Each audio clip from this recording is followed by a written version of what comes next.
바랍니다. 사도행전 13장 42절부터 52절까지 있는 말씀.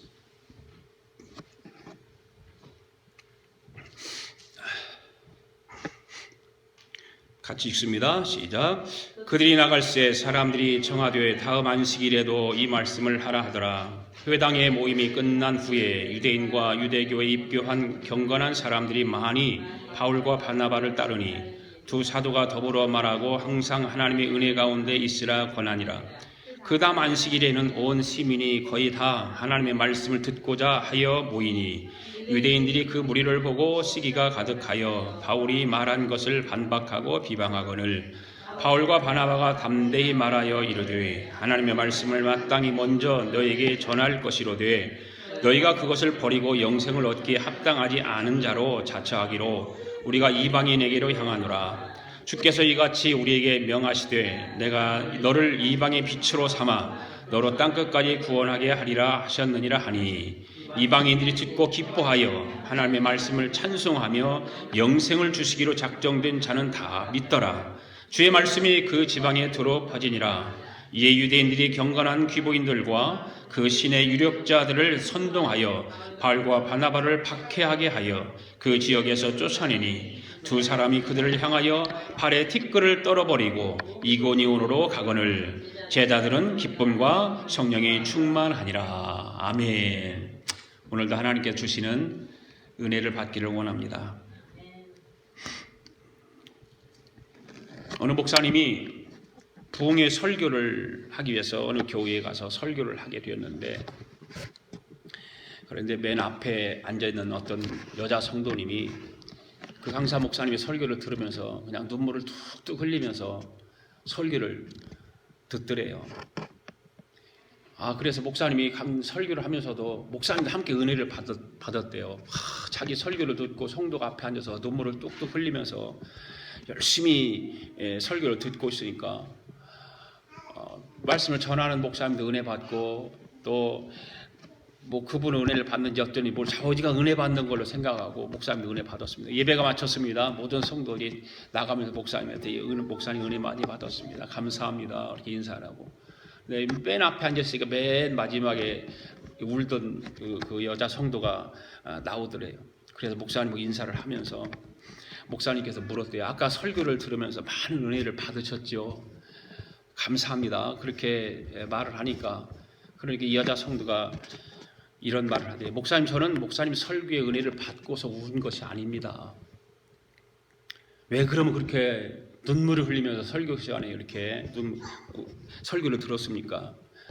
목사님, 저는 목사님 설교를 들으면서 목사님 턱에 달린 그 턱수염을 보면서 우리 집 염소가 얼마 전에 죽었는데 그 염소가 생각이 나서 울었습니다. 라고 대답을 하더랍니다.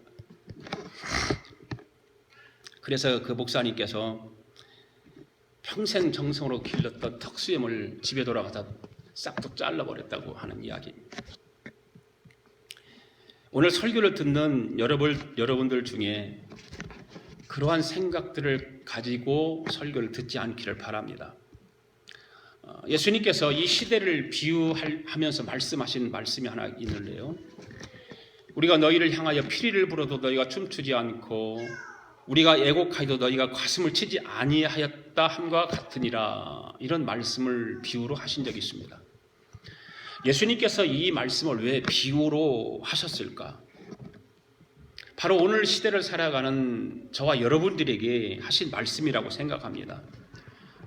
그만큼 지금 이 시대를 살아가는 사람들, 전에도 그랬겠지만 지금 이 시대를 살아가는 사람들에게는 더 많이 감정이 메말라 있다는 지적을 하고 있는 것입니다. 웬만한 설교 말씀 가지고는 감동이 안 되고 은혜도 못 받고 또 사람들, 친구들 사이에서도 웬만한 말 가지고는 감동을 받지 않는 시대에 살아가고 있는 우리에게 예수님께서 비유로 하신 말씀이 아닌가 그런 생각을 합니다.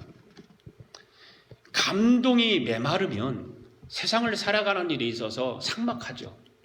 내가 한 말에서 다른 사람이 감동을 좀 받아주면 좋을 텐데 안 받는단 말이죠. 네.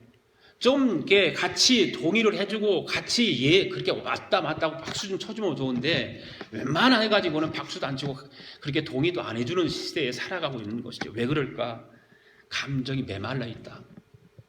사람들이 살아가기 힘들어서 그런지 아니면 다른 그 매체나 문화에 이렇게 빠져서 그런지는 모르겠지만 자꾸만 메말라가 감정이 메말라가니까 삭막해지는 것입니다. 오늘 예배를 드리는 저와 여러분은 감정이 살아있어야 됩니다. 하나님 앞에 예배 드리는 사람들은 감정이 살아있어야 돼요. 그래서 작은 일에도 감동하고 감사할 줄 아는 사람, 그런 사람이 진짜 믿음의 사람이고 신앙의 사람이 아닌가. 인생을 살아가는 그런 모든 일들 가운데서도 감동이 있어야 되고 메마르지 말아야 되는 것입니다. 여러분들 친구 사이에서도 친구가 이야기해 주면 그 감동을 좀 받고 같이 울 때는 울어주기도 하고 웃어주기도 해야 되는데 어떤 사람은 아무리 친구가 웃겨도 안 웃는 사람이 있어요. 친구가 슬픈 이야기하고 아픈 이야기를 하는데도 울지 않는 사람이 있어요. 거기에 슬퍼할 줄도 모르고. 그런 것들이 다 인생에 살아가면서 감정이 메말라 있기 때문에 그렇다. 물론 성격 차이도 있을 수도 있겠지만 그 성격 차이가 아니라 감정이 메말라 있다라고 하는 것입니다.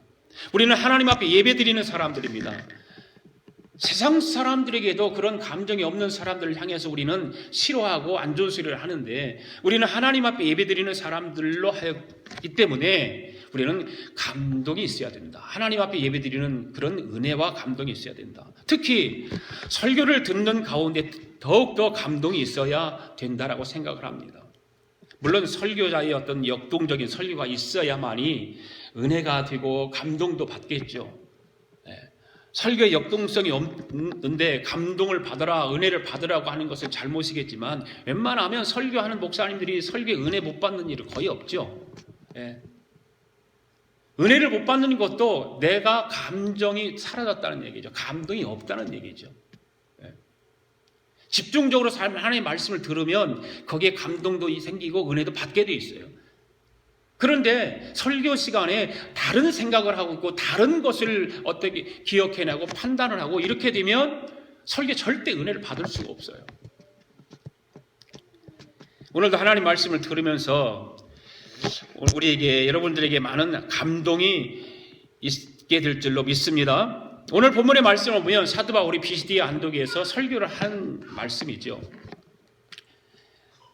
처음에 비시디아 안독에 설교를 했잖아요, 바울이. 그리고 이번에는 그래서 다음에 또 와서 해달라고 하는 그런 내용들이에요. 이 설교를 듣고 사람들이 반응을 나타나기 시작하지요. 많은 반응들이 나타나기 시작합니다.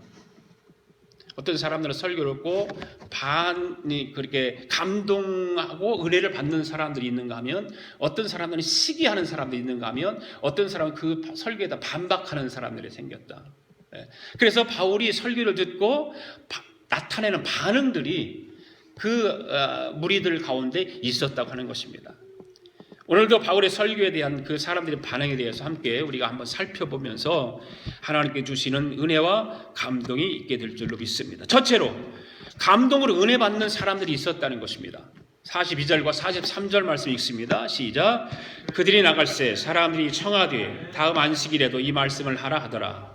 회당의 모임이 끝난 후에 유대인과 유대교에 입교한 경건한 사람들이 많이 바울과 바나바를 따르니 두 사도가 더불어 말하고 항상 하나님의 은혜 가운데 있으라 권하니라. 아멘. 비시디아 안디옥에서 처음에 바울과 바나바가 거기 도착해서 바나바 설교를 했습니다. 바울이. 그 설교를 듣고 나서 안디옥에 있는 사람들이 다음 안식일 때 다시 와서 또 말씀을 전해달라는 거죠. 그런 것은 무슨 말입니까? 지금 오늘 전했던 말씀이 너무 좋았다는 얘기겠죠. 자기들이 은혜를 받았다는 얘기죠. 너무 큰 감동이 있었다는 얘기입니다. 그 바울의 설교를 듣고 나서 감동을 받고 은혜를 받은 사람들이 있었습니다. 그 무리 가운데서. 보통 사람들은 한 번 들은 이야기를 두 번 다시 듣기를 원치 않습니다. 그럼에도 사람들은 다음 안식일에 또 말씀을 다시 듣기를 원하는 이 비시디아 안디옥에 있는 사람들을 우리는 볼 수가 있습니다.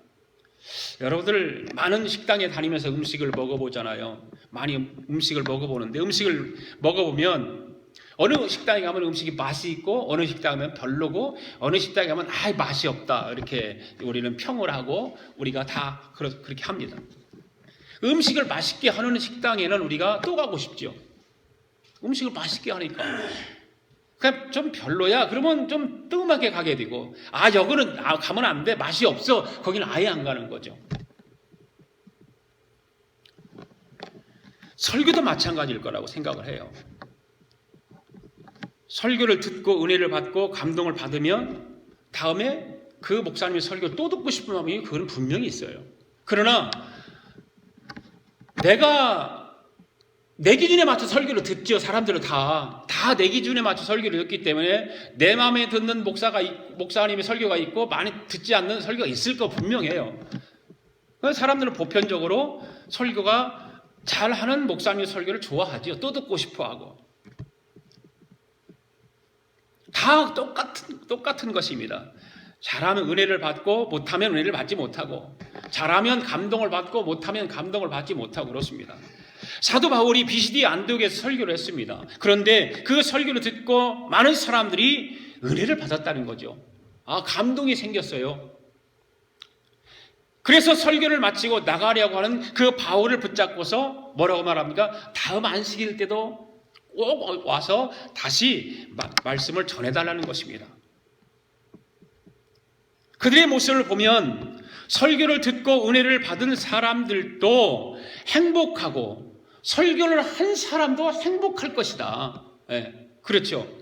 은혜를 받았다라고 하는 그 말 한마디에 그 말하는 사람도 행복한 거예요. 말씀을 듣고 은혜를 받고 감동이 되었으니까. 그리고 설교를 한 사람에게 은혜를 받았으니까 다음에 또 말씀을 전해달라고 하면 그 전한 목사도 행복한 거예요. 만약에 목사가 열심히 설교를 했는데 성도들이 은혜를 받지 못하고 말씀에 감동이 없다면 설교하는 목회자와 설교를 듣는 성도들의 사이는 좀 멋쩍은 그런 사이, 서먹서먹한 사이가 될 수 있어요. 우리 교회는 예배를 드리는 시간에 설교를 듣는 모든 성도들마다 은혜를 받고 감동을 받는 역사가 있게 되기를 바랍니다. 그런 교회가 좋은 교회죠. 바로 우리 아가페 교회가 그러한 교회가 되기를 바랍니다. 그 설교를 듣고 은혜를 받아서 그 받은 은혜를 나가서 전하는 거죠. 전하는 거예요. 43절의 말씀에 보면 뭐라고 그럽니까? 회당의 모임이 끝난 후에 유대인과 유대교에 입교한 경건한 사람들이 많이 바울과 바나바를 따랐다 그렇게 말하고 있어요. 그 안에는 유대인과 유대교에 입교한 경건한 사람들이라고 되어 있습니다. 유대교에 있는 사람들이에요. 그 사람들은 항상 경건에 훈련을 했던 사람들입니다. 어떻게 하면 경건하게 살까? 어떻게 하면 바르게 살까? 그렇게 있던 그런 사람들입니다. 그런 사람들이 사도 바울이 하나님의 말씀인 복음을 듣고 은혜를 받은 거예요. 여러분, 성도들이 은혜를 받으면 많은 사람들이 쫓아다니려고 하는 거예요. 바울도 지금 오늘 하나님의 말씀을 전했을 때 그 들은 사람들이 은혜를 받았어요. 그래 바울을 쫓으려고 해요. 왜 그런데 하나님의 그 말씀을 전했을 때 사람들이 바울을 쫓으려고 했을까? 바울의 설교한 내용을 보면 알 수 있잖아요. 바울이 전한 설교 내용이 어떤 말씀이었을까요? 복음이었어요. 예수 그리스도에 대해서 전한 거예요. 다른 이야기 한 것이 아니라 예수 그리스도에 대해서 설교를 했습니다. 이 비시디 안디옥 교회 성도들은 평소에 유대교의 율법으로 경건의 훈련을 했던 사람들이에요. 그런 경건한 삶을 살려고 애를 쓰는 사람들이었습니다. 그래서 복음적인 설교가 그들에게는 많은 은혜와 감동이 되었던 것이죠. 평소에 그런 경건한 삶을 살려고 애쓰는 사람, 거룩하게 살려고 애쓰는 사람, 말씀 중심으로 살려고 애쓰는 사람, 기도하는 사람들은 하나님 말씀을 들을 때 바로 이와 같이 듣는다 그 말이에요. 평상시에 경건의 훈련을 또 하지도 않고 거룩한 삶을 살으려고 노력도 않는 사람들이 예배에 와서 하나님 말씀을 들으면 어떻게 될까요? 은혜를 받을 수 있을까요? 아마 10%는 빼놓고 90%는 아니다. 이렇게 많은 사람들이 바울의 설교를 듣고 은혜를 받았습니다. 그렇게 받으니까 사람들이 바나바를 따르려고 했던 것입니다. 그때 바울과 바나바가 뭐라고 말합니까? 43절 마지막에서 이야기하죠. 더불어 말하고 항상 하나님의 은혜가 가운데 있으라 권했어요.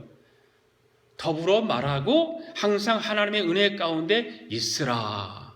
따라다니지 말고 내게 들은 말씀, 내게 들은 복음의 이야기를 너희들도 더불어 말해라. 그리고 하나님의 은혜 아래 거하라. 나 따라다니지 말고. 이런 말입니다. 만약에 바울과 바나바가 이런 말을 하지 않고 자기를 추종하고 따르는 사람들을 그냥 두었다라면 바울과 바나바는 뭐가 되었을까요? 교주가 되었겠죠. 교주가. 네. 분명한 것은 교주가 되었을 거예요. 이단 사이비 종교의 교주들의 형태가 무엇입니까? 자기 사람들을 미혹해서 그 사람들이 인위적으로 자기를 추종하도록 만듭니다. 네. 말씀의 은혜를 받고 추종하는 것이 아니라 인위적으로 그들을 현혹하는 거죠. 현혹하는 거예요. 그들은 다른 종교나 다른 교회나 다른 목사는 다 잘못 되었다고 이야기하면서 자기가 진짜 목사다 아니면 지도자다 이렇게 얘기하는 거죠. 그리고 자기네 교회만 나와야 복 받는다. 자기네 교회만 나와야 잘 된다. 이런 이야기하는 사람들. 그러면서 자기만 추종하도록 현혹하는 것입니다. 그러나 바른 목회자는 그렇지 않죠. 설교를 듣고 큰 은혜를 받았으면 섬기는 교회에 충성을 다하고 자기 생활 속으로 돌아가서 빛과 소금의 역할을 최선을 다해서 감당하며 살도록 권면하는 것이죠. 네. 바울과 바나바를 보십시오. 항상 하나님의 은혜 가운데 있으라고 권면하고 있습니다. 자기를 따라다니는 사람에게, 자기를 추종하고 따라다니려고 하는 사람들에게 항상 하나님의 은혜 가운데 있으라. 이 말은 은혜를 받았으면 일시적인 그런 충동에 의해서 활동하지 말으라는 거예요. 일시적인 그 감동 때문에 어떻게 그 행동을 하지 말라는 것입니다. 하나님의 은혜 가운데, 하나님의 은혜를 받았으면 하나님의 은혜 가운데 생활하고 힘쓰라는 것입니다. 할렐루야. 바울이 이야기하는 게 바로 그거예요. 그렇습니다. 하나님의 말씀인 설교를 듣고 은혜를 받았다면 사람들은 대부분 그러죠. 교회가 부흥회를 한다든가 이런 때를 보면 그 실질적인 은혜를 받은 사람이 많아요. 사실은요. 예, 거기에 뭐 찬양을 뜨겁게 하고 통성기도를 하고 막 그렇게 하니까 성령의 역사가 있기도 하고 또 아닐 수도 있고 그건 우리는 알 수가 없으니까 일시적으로 은혜를 받아서 일시적인 은혜 받은 것 때문에 부흥 강사를 쫓아다니는 사람이 있어요. 예. 그래 부흥 강사가 집회를 마치고 저녁에 쉬러 가면 쫓아가서 목사님 기도 좀 해주세요. 그러고 머리 디밀고 기도 받으려고 하는 사람도 있고 있지요. 없는 게 아니라.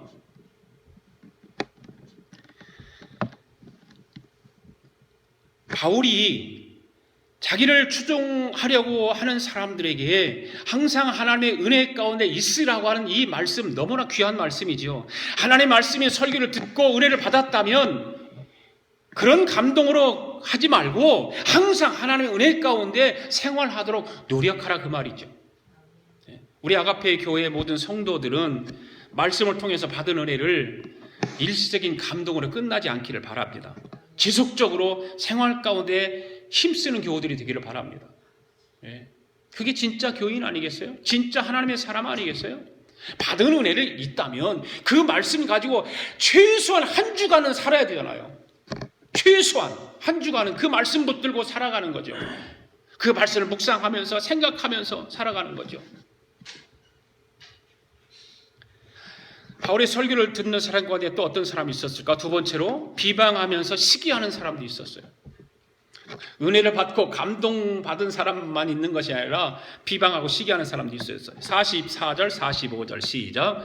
그 다음 안식일에는 온 시민이 거의 다 하나님의 말씀을 듣고자 하여 모이니 유대인들이 그 무리를 보고 시기가 가득하여 바울이 말한 것을 반박하고 비방하거늘. 그렇죠? 44절 45절에 보니까 그 다음 안식일에 온 사람들이 거의 다 하나님 말씀을 듣고자 모일 정도로 바울이 전한 그 말씀의 파워는 대단했습니다. 엄청났죠. 그의 말씀이 은혜스럽다는 말이 퍼지기 시작합니다. 그 사람들이 점점 모여들기 시작하는 거예요. 오늘 본문에서는 뭐라고 그래요? 그 다음 안식일에는 온 시민이 거의 다 그럼 1%만 빼고 99% 그렇게 잡으면 거의 다니까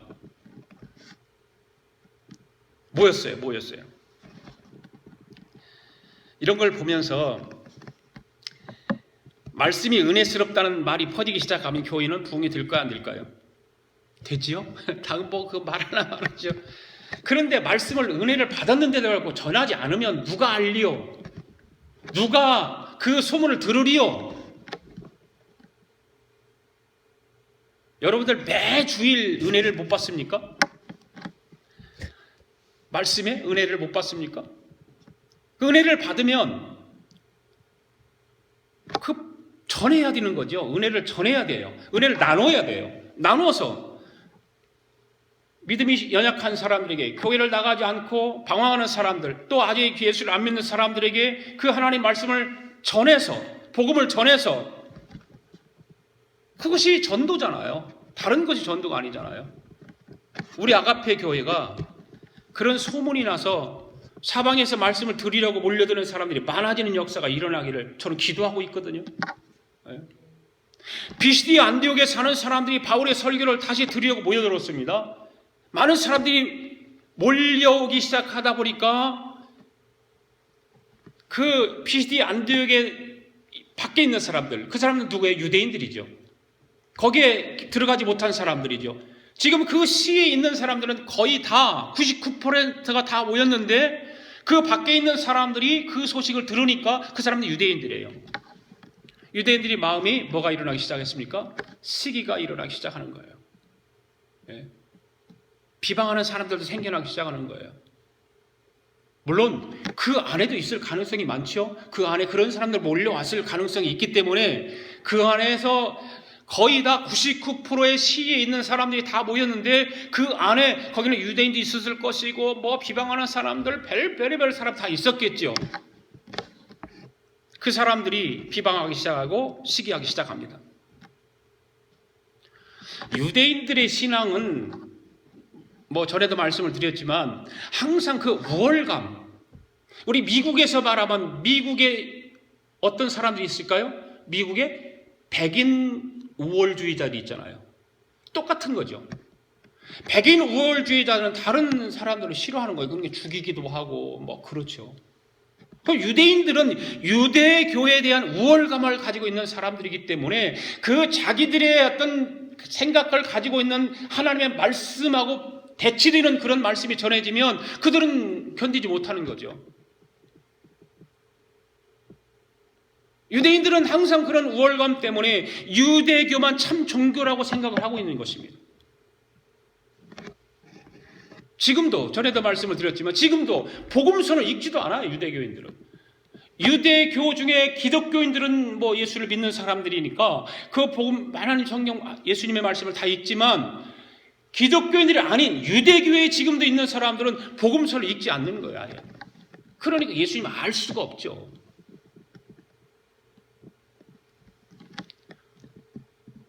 그런데 바울과 바나바의 복음적인 설교를 듣고 유대교 사람들이 조금씩 사람들이 몰려드는 곳으로 가는 것을 보면서 가만히 있을 수가 없잖아요. 그들이 그렇잖아요. 점점점 사람들이 막 그 복음 전하는 대로 바울과 바나바한테로 모여드는 거예요. 그러니까 어떻게 해서든지 그 기독교가 전하는 예수 그리스도에 대해서 그 말씀이 확산되는 것을 싫어하는 것입니다. 그러면서 믿는 사람들이 더 많아지는 것을 싫어하는 것입니다. 그러니까 그들을 차단하기 위해서 시기한 마음을 갖게 되고 비방하기 시작하는 거예요.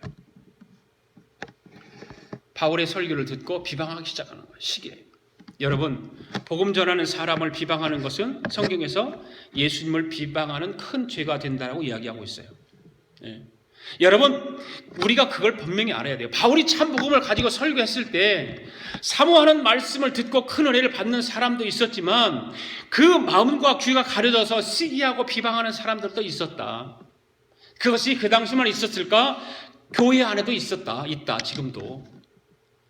강단에서 하나님의 말씀이 선포되어지면 그 말씀에 대해서 이상하게 듣는 사람도 있죠.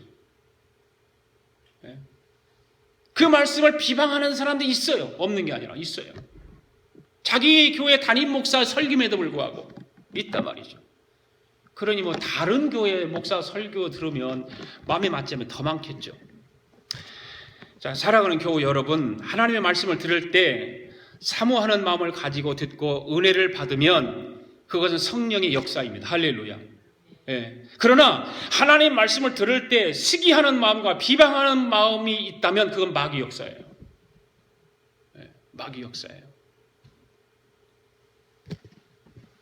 그런 일들이 그때만 있었던 것이 아닙니다. 지금도 얼마든지 그럴 수가 있습니다. 오늘 여러분들 중에는 그런 사람이 한 사람도 없으시기를 바랍니다. 46절 읽겠습니다. 시작. 바울과 바나바가 담대히 말하여 이르되 하나님의 말씀을 마땅히 먼저 너희에게 전할 것이로되 너희가 그것을 버리고 영생을 얻기에 합당하지 않은 자로 자처하기로 우리가 이방인에게로 향하노라. 이 말씀 속에 왜 유대인들에게 복음이 전해지지 않는가? 왜 유대인들에게 복음이 전해서 먼저 구원을 시켜야 되는데 왜 이방인으로 먼저 갔는가? 나와 있어요. 딱. 하나님께서는 먼저는 유대인들에게 하나님 말씀 복음을 전해서 그들이 먼저 죄와 사망에서 구원하시려고 하셨죠. 하셨어요. 하나님의 의도는 그거였어요. 하나님의 뜻은 그거였어요. 그래서 하나님께서 약속하신 대로 예수 그리스도를 할 수만 있으면 유대인들이 먼저 믿고 구원받도록 했습니다.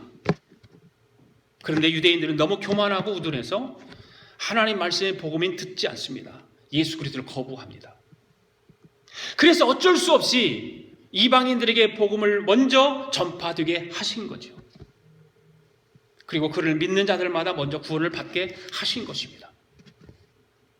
모든 인류를 죄와 사망에서 구원하시려고 하는 하나님의 계획이 분명히 서 있기 때문에 유대인들이 거부한다고 해서 그냥 기다릴 수만은 없었던 것입니다. 그러니까 이방인들을 선택해서 택하셔서 하나님이 그들에게 사도들을 통해서 복음을 전하게 하시는 거예요.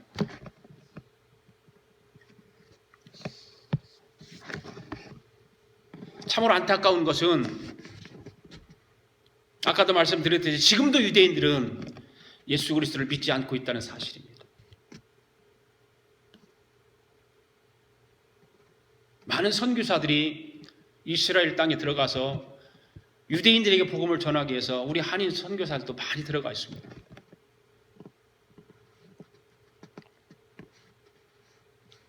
그런데 저는 확신한 것은 하나님께서 반드시 이루어질 것이다. 저는 확신합니다. 유대인들도 하나님의 때에 하나님의 방법을 통해서 분명히 구원의 문이 활짝 열리게 될 줄 믿습니다. 네, 기도해야 돼요, 여러분. 유대인들을 위해서, 이스라엘을 위해서 기도해야 돼요. 기회가 되면 6월인가 이스라엘에서 선교 활동을 하고 계시는 윤순현 목사님이 북까지 오시는데 기회가 되면 한번 오셔서 이스라엘에 대해서 한번 들어보세요. 기도하세요. 유대인들을 위해서 기도해야 돼요. 47절 48절 있습니다. 시작. 주께서 이같이 우리에게 명하시되 내가 너를 이방의 빛으로 삼아 너로 땅끝까지 구원하게 하리라 하셨느니라 하니 이방인들이 듣고 기뻐하여 하나님의 말씀을 찬송하며 영생을 주시기로 작정된 자는 다 믿더라. 할렐루야. 유대인들이 그렇게 반대하고 비방하던 복음이 이방인들에게 전파되었을 때 모두가 그것을 기쁘게 듣고 구원받기로 작정된 자들은 다 믿고 구원받았습니다. 할렐루야. 오늘 우리는 이방인들 중에서 하나님의 뜻에 의해서 예정된 사람들입니다. 네. 만약에 우리가 구원받기로 작정된 사람이 아니었다면 복음을 듣고도 믿지 않았을 것입니다. 또 한 가지는 하나님의 그 예정하심에 따라 예수 그리스도를 구주로 믿고 구원받은 것을 우리는 감사해야 됩니다. 할렐루야.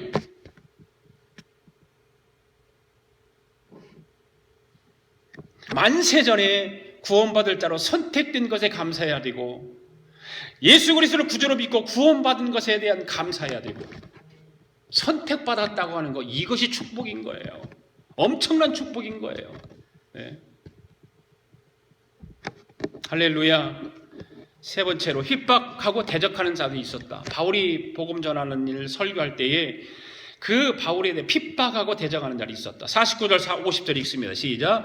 주의 말씀이 그 지방에 두루 퍼지니라. 이에 유대인들이 경건한 귀보인들과 그 신의 유력자들을 선동하여 바울과 바나바를 박해하게 하여 그 지역에 쫓아내니, 유대인들은 복음이 전파되는 것을 막기 위해서 비방도 해보고 시기도 해보았지만 소용없어요. 네. 그래도 또 복음이 전해지고 또 설교는 계속 되어지고 은혜 받고 믿는 사람들이 더 많아졌어요. 그러자 유대인들이 그 성의 유력자들, 그러니까 유력자들이라고 하면 힘 있는 권력자들, 어떤 그런 사람들을 선동해가지고 바울과 바나바를 핍박하기 시작하는 거예요. 고통을 주기 시작합니다. 그리고 더 이상 자기네 성에서 하나님 말씀인 복음을 전하지 못하게 성에서 내쫓아버리는 것입니다.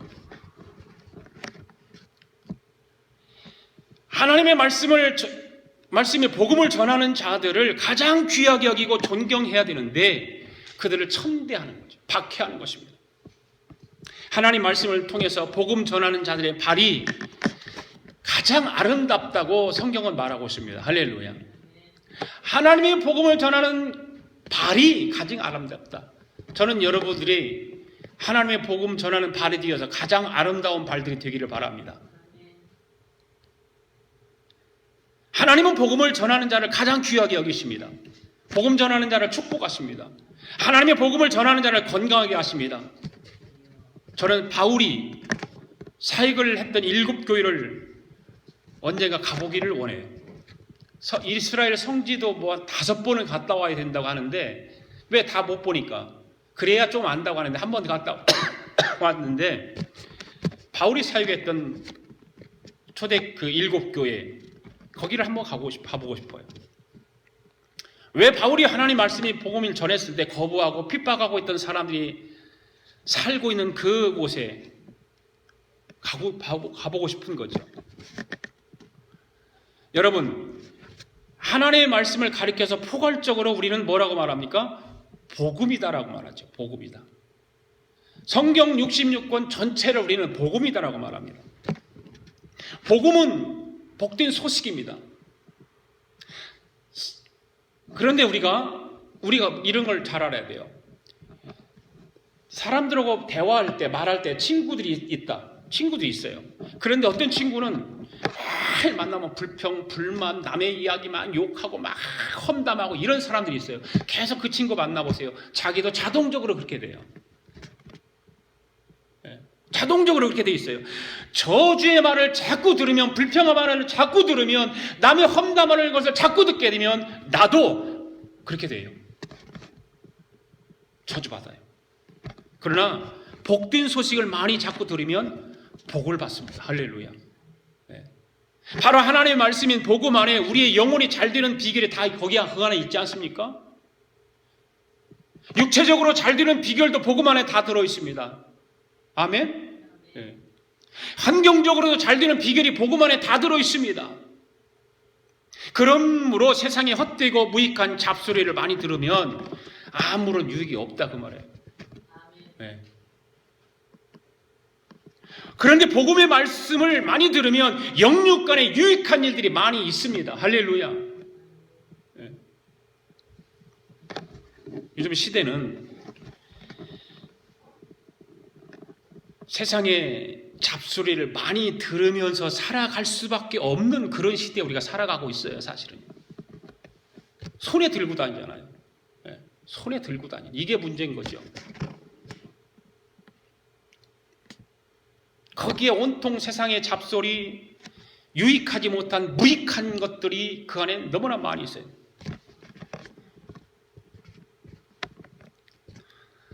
오늘 우리 아가페 교회 성도 여러분들은 하나님의 말씀인 복음을 항상 가까이 하시기 바랍니다. 복음의 말씀을 즐겨 들으시기 바랍니다. 51절 52절 말씀 읽습니다. 시작. 두 사람이 그들을 향하여 발에 티끌을 떨어버리고 이고니온으로 가거늘 제자들은 기쁨과 성령이 충만하니라. 할렐루야. 네. 바울과 바나바는 핍박을 받고 그거에 쫓겨났어요. 쫓겨나면서 하나님께서 말씀하신 대로 발에 티끌을 탁탁탁 털어버리고 그냥 떠나버린 거예요. 그러니까 우리가 좀 속된 말로 하면 에이 재수없어 그리고 떠났을 가능성은 있죠. 우리가 현대말을 쓴다면. 왜? 발에 티끌까지 다 털어버리고 갔으니까. 먼지 하나 다 털어버리고 그곳을 떠났으니까. 아, 이곳은 안 될 곳이야. 이곳은 안 돼. 재수없어. 여러분, 발에 티끌을 털어버렸다는 뜻의 의미는 무엇일까? 예수님께서 그렇게 하라고 가르쳐 주셨어요. 마태복음 10장 14절 말씀 보십시오. 시작. 누구든지 너희를 영접하지도 아니하고 너희 말을 듣지도 아니하거든 그 집이나 성에서 나가 너희 발에 먼지를 떨어버리라. 예수님께서 그렇게 하라고 그런 거예요. 그냥 바울과 바나바가 그렇게 한 겁니다. 이 말은 무슨 말입니까? 나에게는 아무런 책임이 없다 그 말이죠. 나에게는 책임이 없다. 바울과 바나바는 어떻게 해서든지 복음을 그들에게 전하려고 했습니다. 그러나 그들이 거부했습니다. 심지어 그를 쫓아냅니다. 그렇기 때문에 바울과 바나바에게는 책임이 없습니다. 그래서 우리가 복음을 전하면 우리에게는 책임이 따르지 않지만 복음을 들은 사람들은 책임이 따른다는 사실을 우리는 알아야 돼요. 복음을 듣고 믿지 않는 사람은 그 사람에게 하나님의 책임을 묻지 전하는 사람에게 묻지 않습니다. 그러나 우리가 복음을 전하지 않으면 그 책임을 우리에게 물으십니다.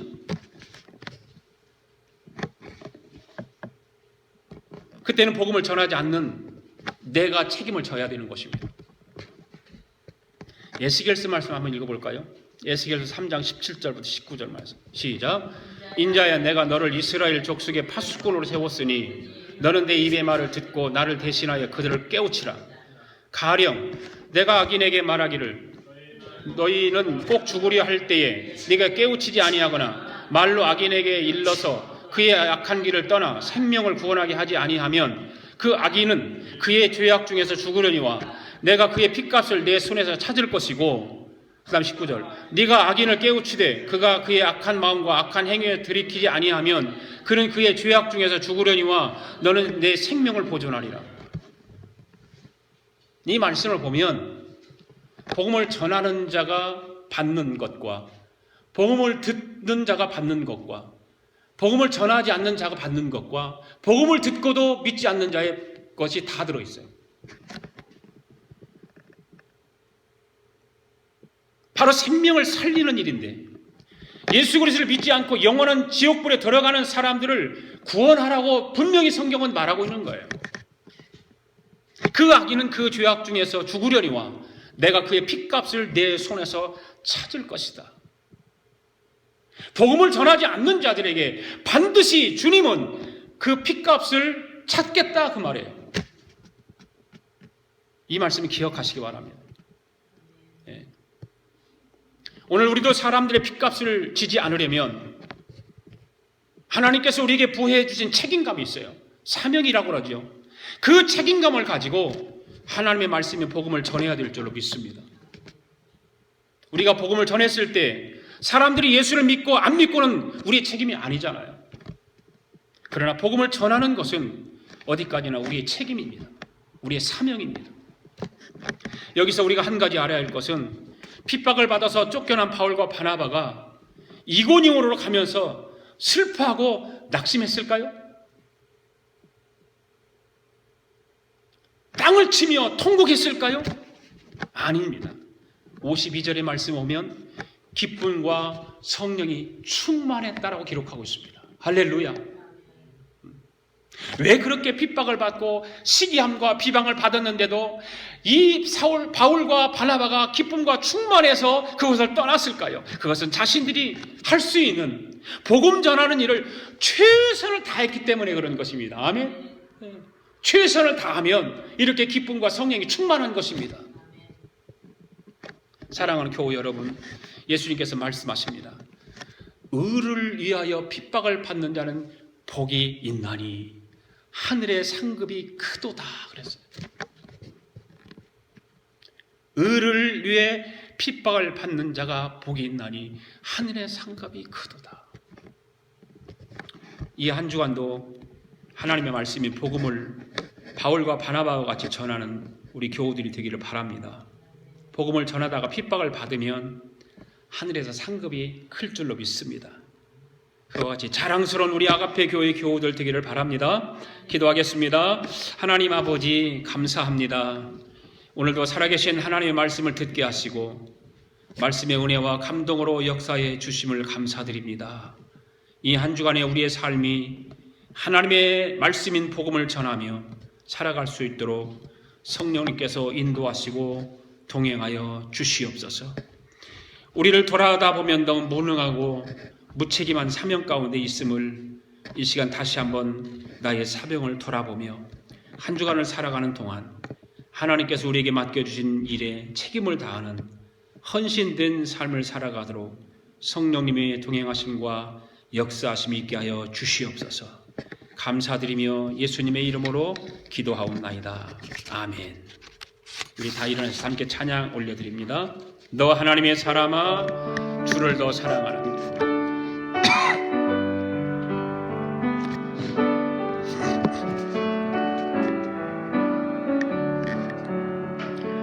너 하나님의 사람아 주를 더 사랑하는가. 너의 생명 다 바쳐서 주를 더 기뻐하는가. 주를 위해 충성하고 주를 위해 순교할 때 너 하나님의 사람아 하늘 영광을 보리라. 너 하나님의 사람아 주를 더 사랑하는가. 복음 들고 땅 끝까지 주를 위해 가겠는가. 주를 위해 충성하고 주를 위해 순교할 때 너 하나님의 사람아 하늘 영광을 보리라. 너 하나님의 사람아 주를 더 사랑하는가.